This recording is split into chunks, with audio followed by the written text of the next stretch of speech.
All right. Welcome to the Arts District. I'm Lauren. And I'm Georgia. And this is episode 6. Yeah. 6 already. That's amazing. We're not at our usual place in Aurelia. We're actually in Toronto right now at Georgia's new apartment. Yeah. Although it probably looks the exact same as my room in Aurelia. Yeah. Different walls. And no pictures yet because I've only just moved in. We'll get there eventually. Yeah. So what have you got today? I'm going to be talking about an art app. It's sort of a performance thing, so That's neat. yeah, pretty cool. And I'm going to be talking about some controversy with art and the law. Ooh, suspenseful. Yeah. I've got artists from Aurelia that I'm going to be talking about, and drawing a blank. Oh, a book that I'm currently reading. Okay. Yeah, about music. So, just want to mention last night at Massey Hall, Ellie Goulding performed, and guess who opened for her? Hi. Haim opened at Massey Hall, and I wasn't there. I was so heartbroken. Yeah. My friend had an extra ticket, and I was like, I'll take it. No. And then I realized I had to play at the fall fair with my my sister's band, so I couldn't go. It was so sad. Oh, yeah. I saw pictures. I was like, I know, I saw them tweet it, and I was like, I feel like Lauren probably already knows about this. I can't. I think it was announced like so last minute. Oh, okay. Because I found out like 2 days before the concert. So it's like, oh, I can't believe I'm missing that. Like, Haim's never here. Mm-hmm. But hopefully they'll come back around. Yeah. I don't know if it was in affiliation with TIFF, like, because Yeah, TIFF's I on was right wondering now, that. right? TIFF is on right now. My roommate is actually volunteering at TIFF, so she's been coming home late and talking about the celebrities she's seen or not seen. Any good stories? Kristen Stewart's flight was delayed, so she wasn't there. And a couple days ago was Bill Murray Day. Oh, weird. I didn't know that was a thing, but apparently he wanders around, I mean, like, all the time and does really weird, random things In Toronto? to people. Like, anywhere. Just, Wow. like, he'll throw a bunch of money at a person walking down the street and be like, no one will believe you. I would love that.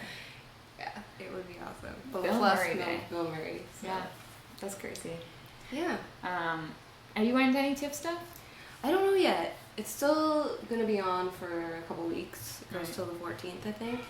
So maybe, Just but go take the streetcar down and see if you can see anyone, yeah, just for fun.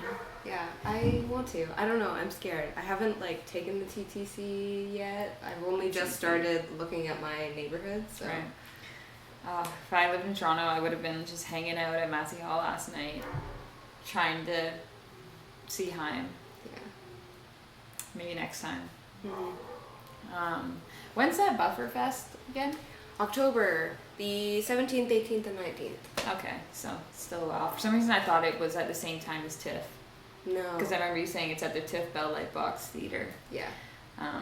That's cool. That's gonna be fun. Mhm. You should come.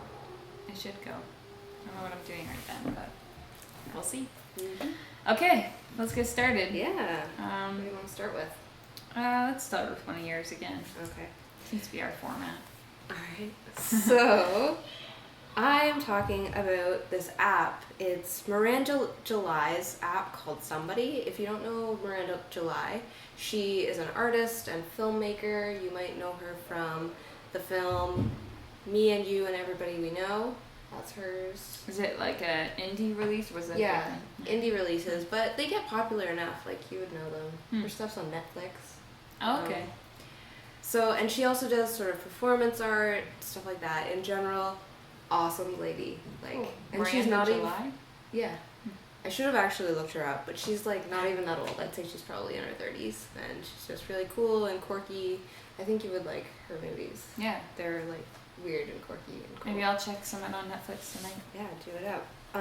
So she has created this app called Somebody app, and pretty much you message your friends, but it merges social media and social networking with live stuff. So when you message your friend, the message doesn't actually go to your friend.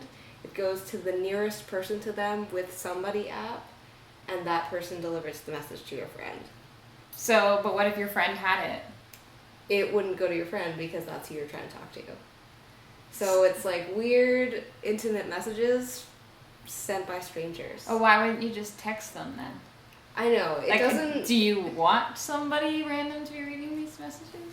That's what it's about. It's about, like, strangers and communication. So it's merging technology because it uses GPS to find people who are near your friend.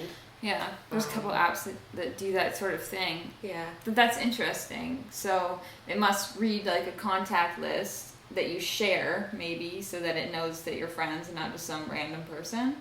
Or Well, is it? I don't know exactly how it works. Maybe we should download it and try it. We should. I tried downloading it, but my phone is full. Oh. Super organized here. Yeah. But yeah, I'll read this from the website. It says, half app, half human, Somebody is a far-reaching public art project that incites performance and twists our love of... I can't read my writing. Outsourcing and all relationships become three-way. So it's just sort of bringing human connection back into this technologically driven communication world. Right. Essentially. Using events. So by art, we're talking about like concerts and stuff like that. It could be, but it could be just anywhere. Interesting. I'm gonna have to look that up. Yeah. We'll see. Make more sense of it in my head. Yeah, how big it gets. Because right now, like, it's only just launched really recently. So I don't expect a lot of people are using it yet. And I would say probably more in larger cities. Yeah. It takes a while for apps like that to get off the ground, I think. Yeah. But I think it's really cool. How did you find out about it? Someone I know from school put it out on Facebook. And I was like, hells yeah, Miranda of July is so cool. I'm going to look into this. Cool. And just the whole graphics of the app look really interesting. Yeah, I was going to ask, is it kind of neat looking? Yeah, it's kind of like painted and blobby looking. Like, it's not a clean app. Like, it doesn't look like Twitter. It doesn't look like Facebook. Is it user-friendly? Like, easy to use? I think so. Again, I'll have to look more into it. Yeah, but maybe in our next episode we'll tell you how it went. Yeah. Maybe we'll make a new friend. Yeah.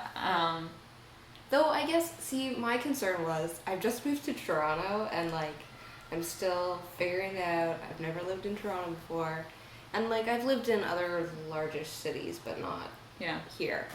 So my biggest concern was, like, if I try this, what happens if, like, the strangers that I meet are murderers? You know? And I'm not normally a paranoid person, but, you know. But now that I think about it, like, they would have found out about this app because they know about Miranda July. Yeah. So, like, the people that you're going to meet are likely to be sort of more artsy, weird, awkward people, right? Yeah. You'd have to be a really weird person to take advantage of an app like that to be the creep, you know? Yeah, I think so.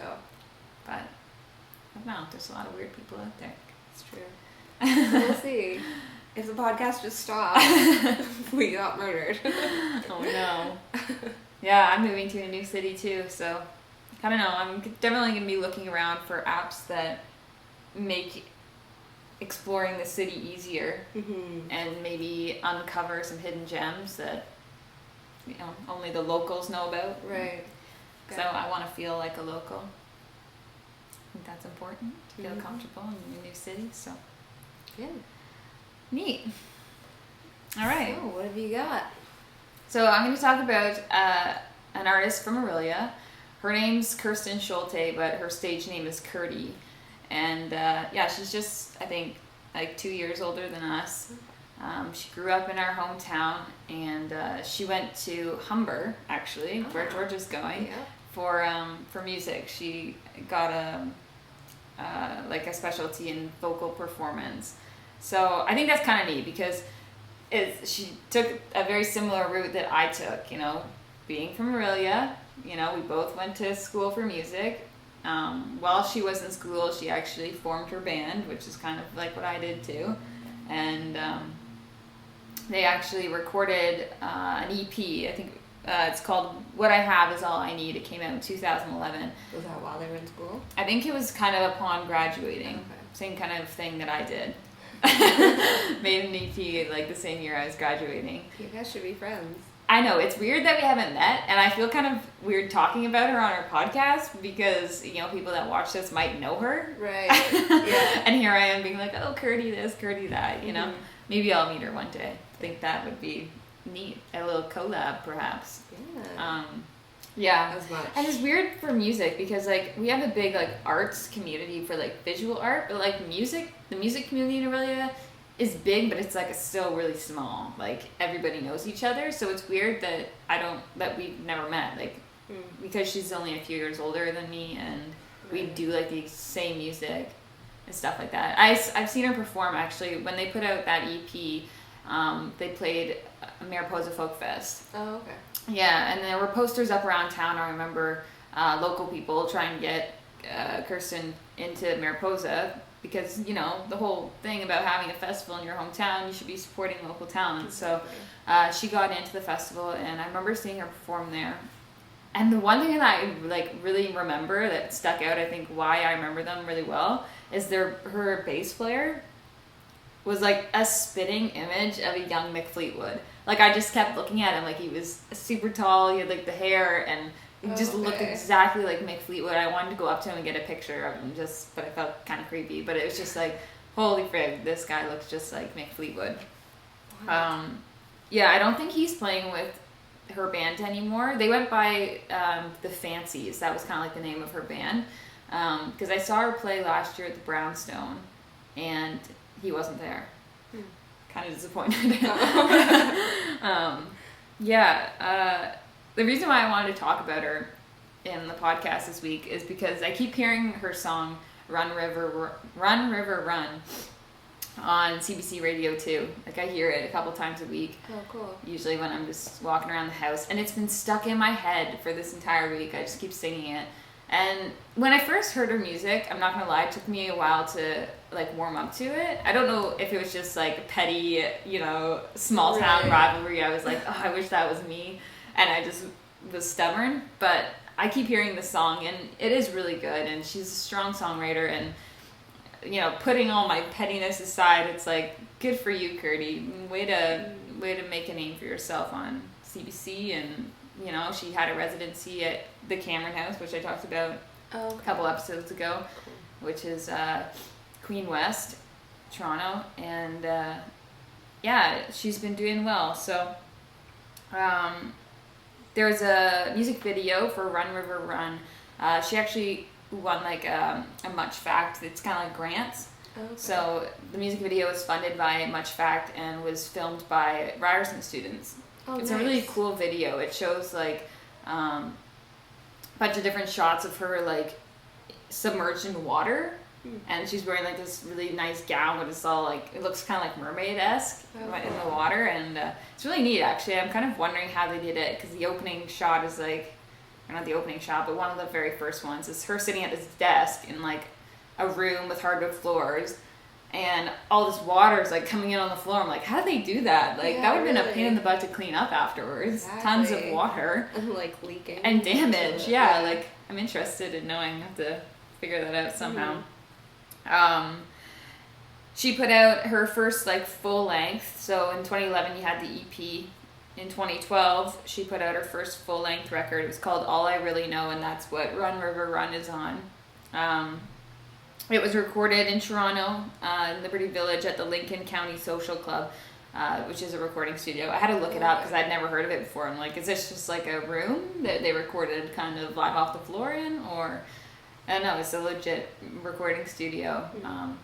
Yeah, so as for the music, it's kind of folk pop. On her website, she refers to it as modern roots music. So, yeah, just, you know, that kind of laid back acoustic guitar. Actually, I think she plays with an electric, at least when I saw her at Brownstone she did, but even though it's electric, it still kind of sounds like acoustic rock. Kind of ambient. I don't know, she's got a really interesting voice. It's not one that you would call, like,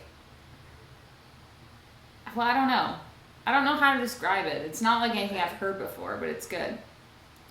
So she's based in Toronto. If you want to check out her website, it's kirtymusic.com, and there's her show listings, there's music videos and music on there.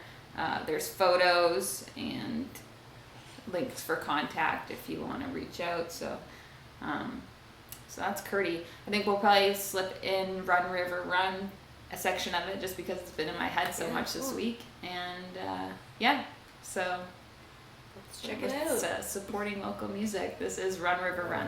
I've learned that things will always change.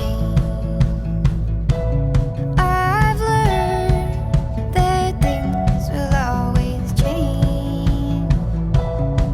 I try to leave them be, thinking they'll come back to me. They sometimes do.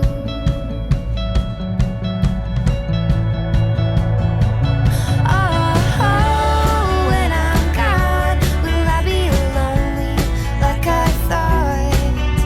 When said and done, I'll still tell stories of you when I'm gone.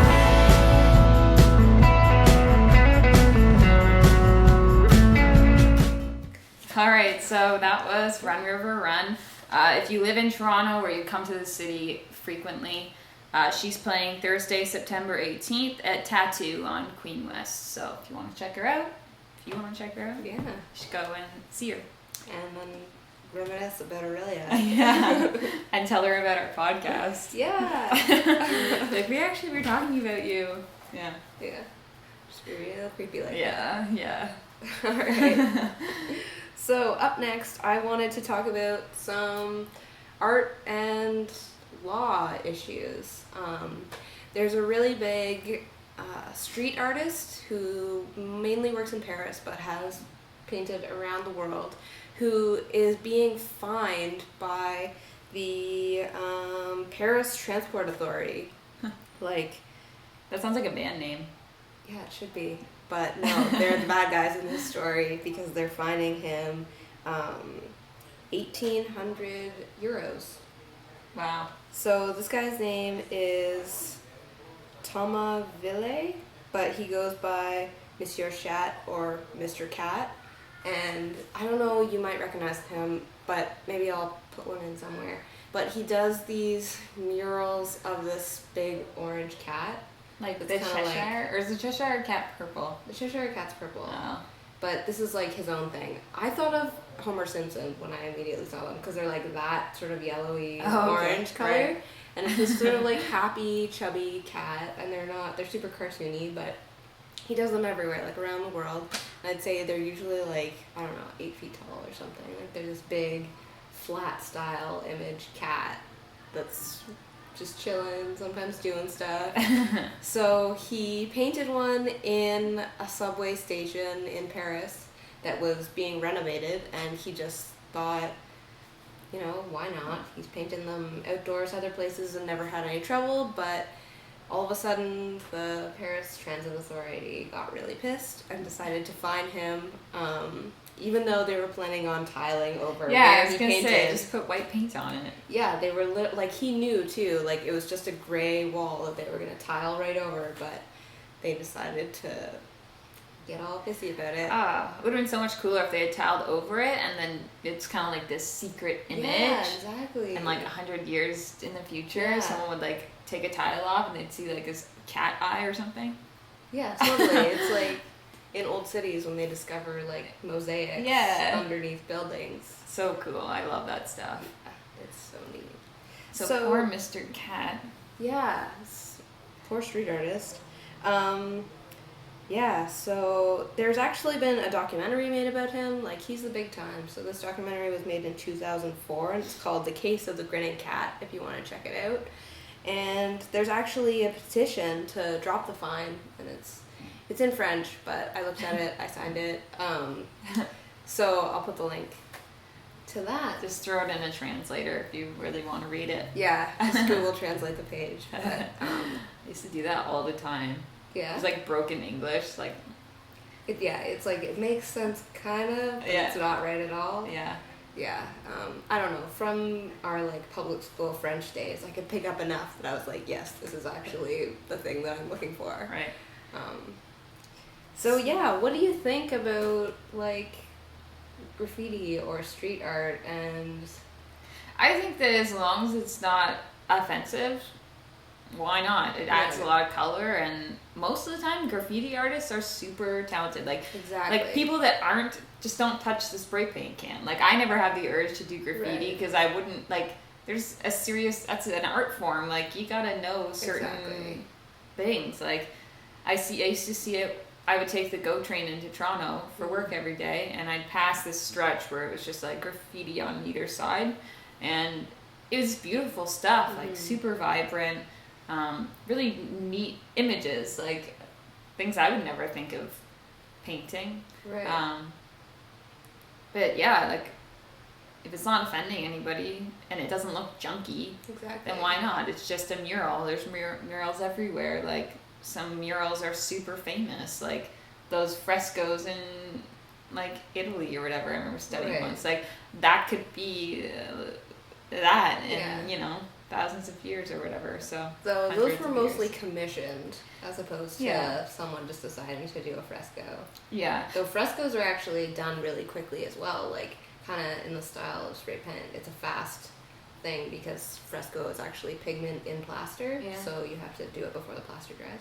Anyway, people get all like up in arms about it too. It's like if you don't like it, then just paint over it. Exactly. Like it's just paint on a wall. Like, I'm not prone to like the when people write things like weird words. It's like I just whatever. Or like tagging where people are just like marking territory with this signature that they have. It's like just I like just pictures. So yeah, and a cat isn't really it's offensive. Like cheerful, bright little cat. And it's by somebody who's painted them all over the place. So they must have just been having an off day, and that kind of set them off. And they're like, we're gonna get this Mr. Cat.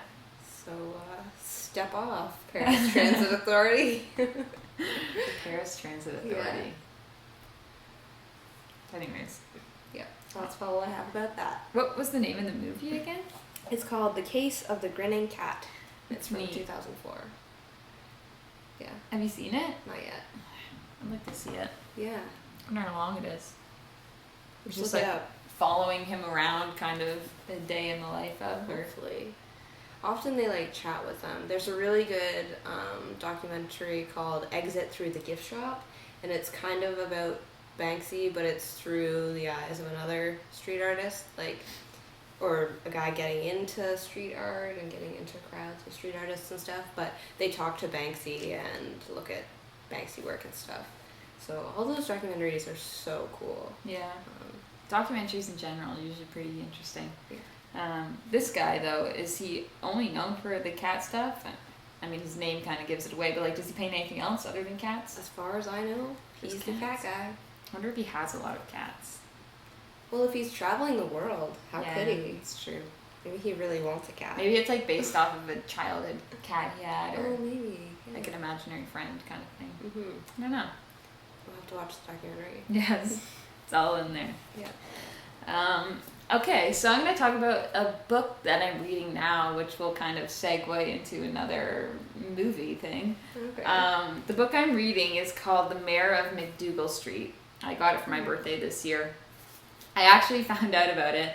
I took the train across Canada in March, and one of the passengers on the train was talking to me and was just saying, he mentioned this book, and I thought it'd be interesting, so I put it on my birthday list and I got it. So it's a memoir written by Dave Van Ronk, co-written by Elijah Wald. Dave Van Ronk was a singer-songwriter, folk singer-songwriter in 1960s Greenwich Village. So that whole folk revival scene in Greenwich Village, New York City, where like Bob Dylan got started, and this was like before Bob Dylan was anybody. Like he was just a normal dude playing at the bars trying to gain success. I'm not that far into it right now. It's kind of a slow read. For me, just I find anything that takes place in like a past like decade or whatever, especially one that I didn't live through. It takes me a while to like get into it. But I love that whole idea of the 60s in New York City. Like, it's one of those kind of enchanting time periods for me. The book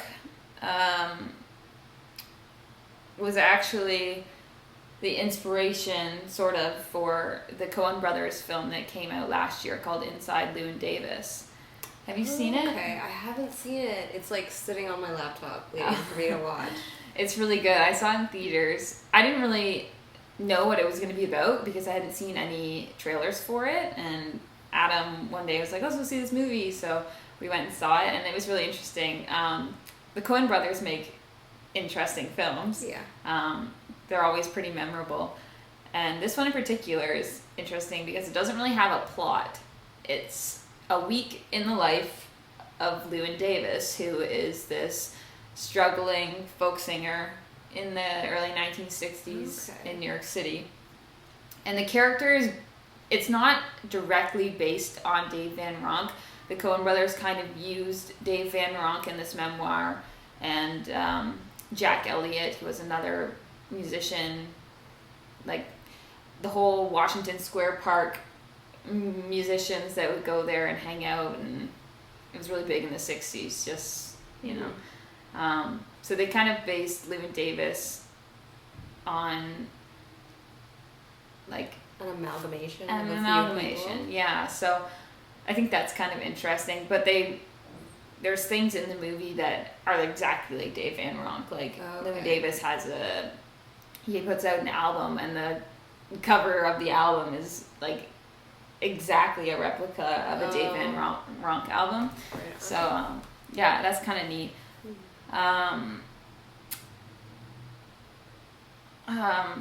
Yeah, so the movie is really good. The guy who plays Llewyn Davis is this guy named Oscar Isaac, and I think it was like his big breakthrough role, because he looked familiar, but I don't think he's been in anything I've seen before. Really talented guy. He actually sang all the songs that you hear him singing in the film, so, you know, triple threat kind of guy. Well, I don't know if he can dance, but really good actor and really good singer. Like, the music in the film is actually produced by T-Bone Burnett, who's a legendary record producer, musician, just guy in music, and also co-produced by Marcus Mumford from Mumford and Sons, which is interesting because his wife, Carey Mulligan, is also in the film. She's kind of like not the love interest, but just like, you know, the main girl in the film. And Justin Timberlake's in it. So it's kind of funny to watch Justin Timberlake sing folk songs. Oh, yeah. With a little sweater on. In, like, a serious film? Yeah. Weird. It was weird. I didn't know he was in it. And then he just showed up and I was like, is that Justin Timberlake? Like, this is weird. But he does really good. I love Justin Timberlake. Like, I think he's so talented as an actor and as a singer. And he just seems like a really nice guy. Yeah. On SNL, he's hilarious. Yeah. Oh, my God. I love it when he's on SNL. Like, considering what he came from, like the Mickey Mouse Club and NSYNC, it's hard to even like remember those things. I know, he's turned so into different. Like this amazing, multi-talented dude. Yeah, so talented. It's also got John Goodman in it, who has been in a couple other Coen Brothers films, like The Big Lebowski and stuff. Right. Now I'm totally blanking. Oh, Brother, Where Art Thou? Is that a Coen Brothers film? Okay. T-Bone Burnett actually produced the music for that. Okay.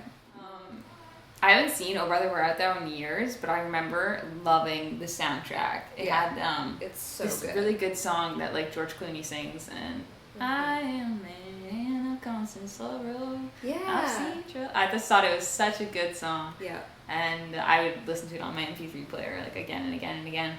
So yeah, they always seem to do really well with the music in their movies. Yeah. They're very individual and they're sort of on the front of film techniques as well, because Oh Brother, Where Art Thou was the first film to use digital color correction.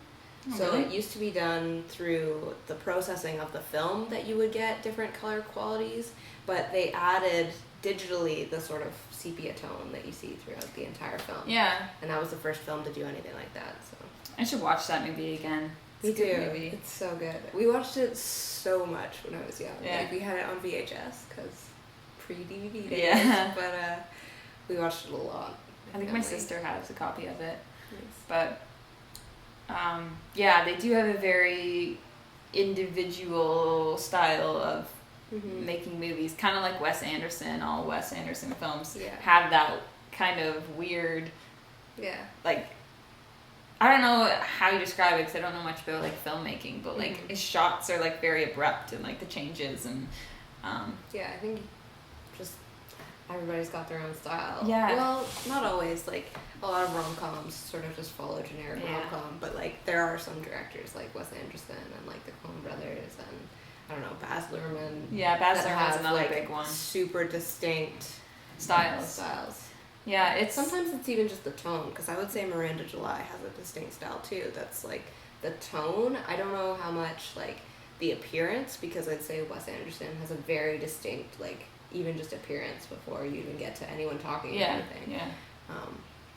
But yeah, I really like Coen Brothers stuff as well. So That's really neat for them. Like, I guess that's what you need to be a really successful kind of director, is to have your own individual style like that. And I never thought about referring to it as tone, but that's totally it. Because like you don't really know what it is what's making it different, but it's like this underlying element that is very characteristic of that movie maker. there's like a feeling you get as you're.